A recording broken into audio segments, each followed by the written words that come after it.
My deadbeat son cheated on his wife while she was pregnant. Now he is seeing how happy she is with her new husband and he is realizing what he lost. I have a son, Bob. Along with him, I have a daughter. My husband died when my daughter was only 5 years old. The death of their father came as a shock to Bob. I tried my best to comfort him. I took him to a therapist and trauma experts. They all said he was a good boy and very well behaved. The only father figure Bob had was his uncle, my brother. He was a nice man as well. A man with discipline. Ever since my kids were little, I tried my best to be a good parent. I stopped dating for a long time so that I could focus on my kids. I gave them important life lessons. I even told them about their dad. My late husband was a man of dignity and morals. He is the type of person who wouldn't sacrifice his morals to please people around him. I always tried to be both parents, but I guess I wasn't enough. My son started dating my Dill Ruth when he was 20. They met at a restaurant where Ruth was a part-time worker. I liked Ruth. She was well-mannered and had a good heart. I told my son he picked the right woman for him. Bob was head over heels for her. They got married 2 years after dating. Ruth finished her degree early and got a job as a teacher at the age of 22. I noticed that my son didn't like it.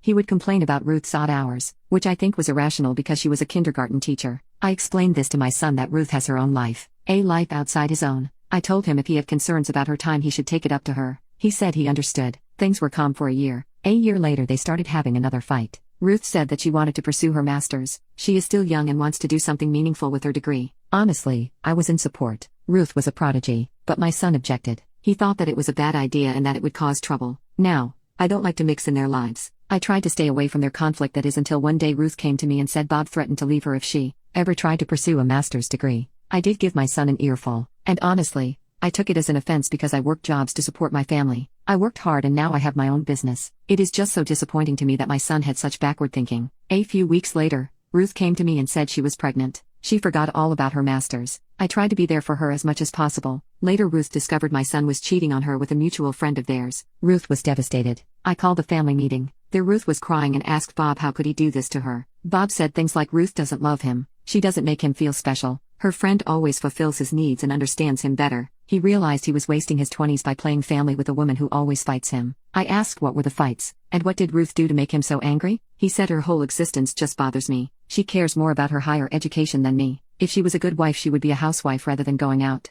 I reminded him that I also had higher education. He said that's different. They argued a lot. My son just called her a whore and a beach the whole time. Moreover, he is an absent father to his own daughter. He pays child support but barely makes time for his daughter. He went low contact when I stood my ground and told him I would not support his infidelity at any cost. I met his mistress because he insisted I gave her a chance and told me that after meeting her I would change my mind about Ruth. But he was wrong. His mistress was not a nice person. My gut was telling me she was not good-hearted either. She made an odd comment that she was saving my son from a potentially bad marriage and I should be happy for him. I told him I would not be at his wedding if I married the woman who wrecked his home. I know my son is more to blame, but she knew Ruth and Bob. She knew they were married. Recently, Ruth got married to John, my friend's son. Ruth asked me to walk her down the aisle. It reached my son's ears and he called me all sorts of vile names. He forbade me to go to her wedding and called me a hypocrite because I didn't come to his wedding but I was going to Ruth's. I just told him to calm down and talk to me when he is not acting like a baby. I just feel like a failure. Like I failed my late husband too. My late husband would be disappointed in my son as well. I don't know where I went wrong.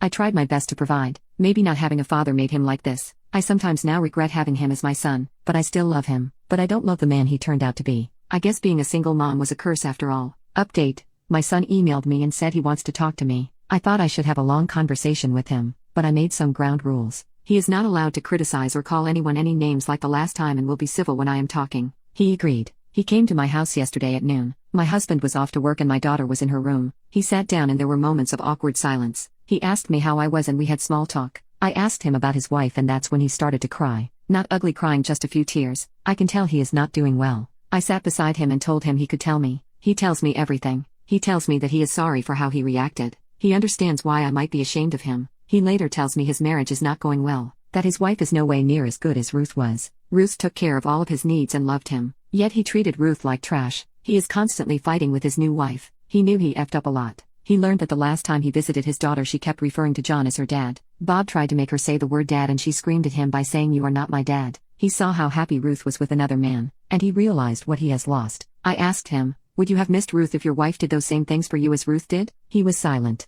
I further told him it seemed to me that he only kept Ruth in his life because he used her to fulfill his needs. I explained to him about my relationship with his father. We were with each other not because I fulfilled his needs. We were with each other because we loved each other. And that love didn't stop when one person was at the most vulnerable and weak. But he, my son, left Ruth when she was vulnerable and needed him the most. His needs were fulfilled when Ruth was just a housewife working a small job, but as soon as she had no need he discarded her. It really hit him hard as he was sobbing. He said that he knew he was a crappy person, but he was manipulated by that bitch. He said that about his wife. To be honest, I lost my cool and yelled that he should stop blaming other people for his mistake. He decided to cheat. He decided to leave Ruth, and he decided to abandon his daughter. He cannot run away from his responsibilities and wonders why nobody is taking his side. Moreover, he hasn't learned anything from his mistakes because he is still calling his wife vile names. This is the same girl she claimed is better than Ruth. He had a choice not to cheat. He could have pushed her away when she tried to seduce him, but he didn't because in his mind he made this fantasy that Ruth doesn't care about him because all she ever wanted was to complete her education. I raised him better than this. He is not just insulting my upbringing, he is also insulting his own father, and he will only see suffering in his life unless he takes full accountability for his actions. He told me he knew I was disappointed in him and he wanted to make things right. He is trapped in a bad marriage because God is punishing him for how he treats his daughter and ex-wife. I told him if he wanted to be a good man he should start by apologizing to Ruth and become cordial with his daughter.